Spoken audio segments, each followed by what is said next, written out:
Well, we're hot off the presses after their last release last year with Folklore, so how does it compare to this new release from this big band? Well, let's dive in. You will find us. Grimspound by Big Train. So Big Train is a pretty popular progressive rock band from the UK. They're very centered in this English style of prog, very similar to, say, an early Genesis type of a styling.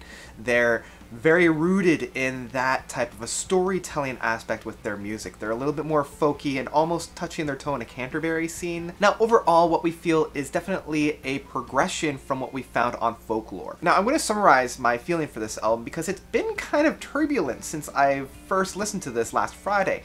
I've had a lot of ups and downs with this album. When I first listened to it, I was blown away and I was loving it and I was really engrossed in a lot of the sounds. But after repeated listens, I was starting to cool off on the album. Like, I didn't really feel that connectivity that I first did. But then after more repeated listens, I would connect back with it. But after a while, I felt, again, a little colder to the album.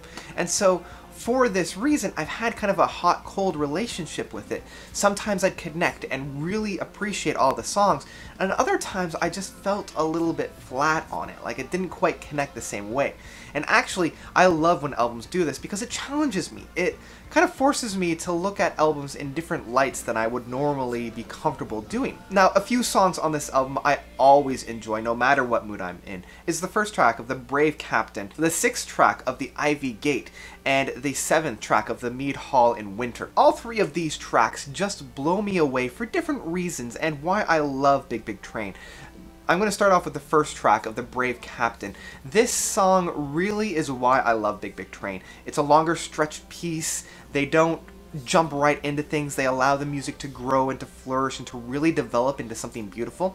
And it's the kind of the jumping off points from one section of the song to another that I really like. Like, for me, the standout piece in this track is the transition from the verse to the chorus. That transition, that jumping off point, really shifts the song into a new light, and it's that playing of styles that I really grab onto.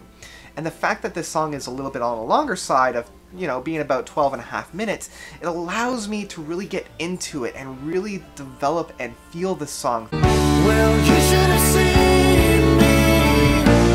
Who would believe me now?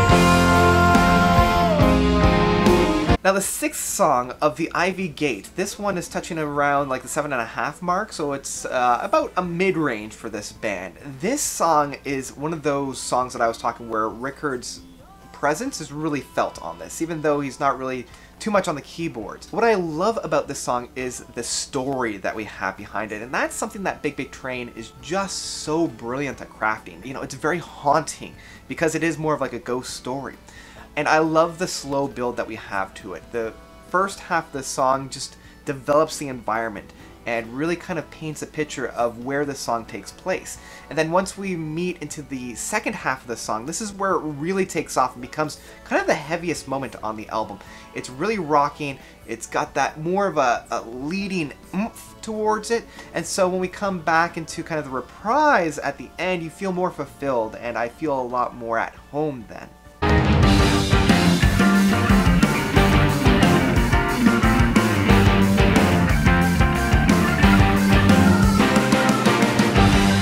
And finally, the last track that I just gush about, A Mead Hall in Winter. This one is the longest track at touching over the 15-minute mark.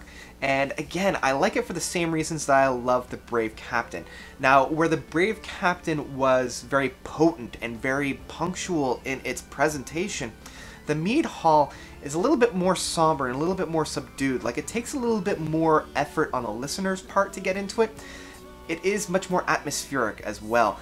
And you feel it's more of a painted picture and much more of like the architecture of the song. To use the example of the actual title, The Mead Hall in Winter, it's very visual in being in a mead hall in winter. You know, the outside surroundings are, you can feel the snow, you can feel the atmosphere, the dead of winter, but inside it's very warm and it's very well crafted. And you're able to spend a lot of time here because it's so comfortable and so cozy. So those were the highlights, and those were the tracks that kept me coming back to this album.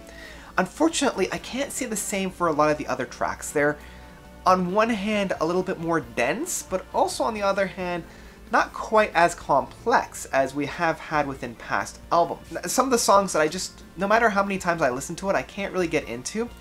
We have On the Racing Line, the second track, Meadowland from the fourth track, and then finally the last track of As the Crow Flies.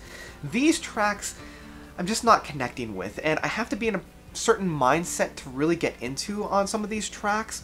It feels almost too close to form with a Big Train, and I don't feel like they're experimenting too much with the landscape. And it's odd because these tracks are the smaller size tracks. Like, these are, you know, maybe 6.5 minutes, so they're a little bit more hunkered down, and I think that kind of works to its disadvantage with Big Train, because I feel like that's kind of one of the challenges that they have of creating a very concise song. They're much more of a countryside walk as opposed to a quick jaunty to the store, if that makes any kind of sense. But really, I think one of the biggest problems that I have with this album is the song As the Crow Flies. Even though this is a great track and I really enjoy it, it is the ending track and it doesn't feel like an ending. When the song ends, I feel like there should be more, which is an odd statement because this album's a little bit long, and that might be another criticism, is that it is long, so those shorter tracks that I don't really connect with have a harder time fitting into the whole. So I think if those were removed, it would have made for an overall better listening enjoyment as a whole. The biggest gripe that I do have is that with As the Crow Flies,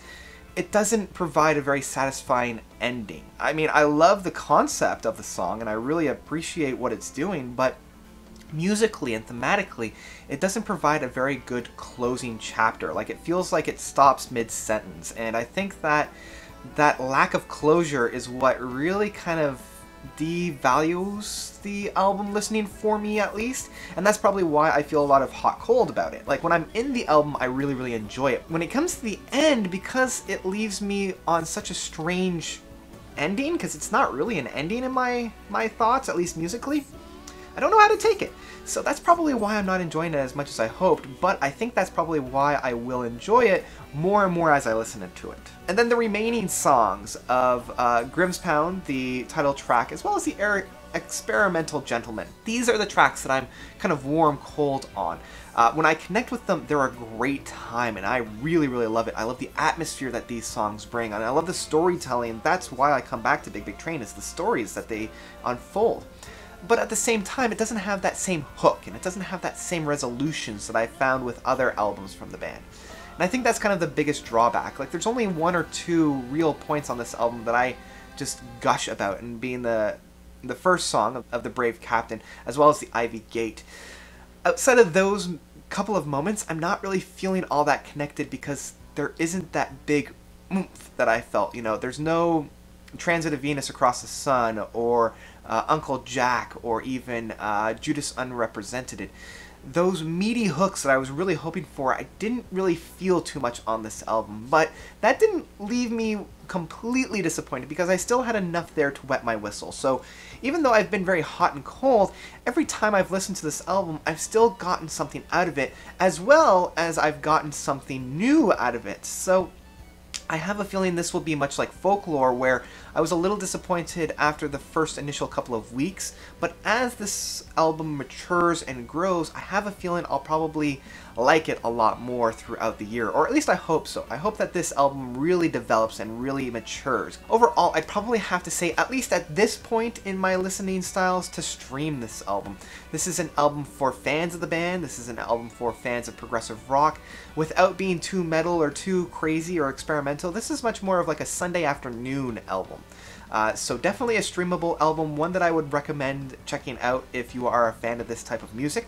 And even if not, there is probably still something for you to enjoy on this, so definitely seek it out. But that's about it for me. What did you guys think? Did you love it? Did you hate it? Whatever you thought, let me know of your own comments down below. And thank you guys so much for watching. You guys are definitely the best. And until next time, notes out.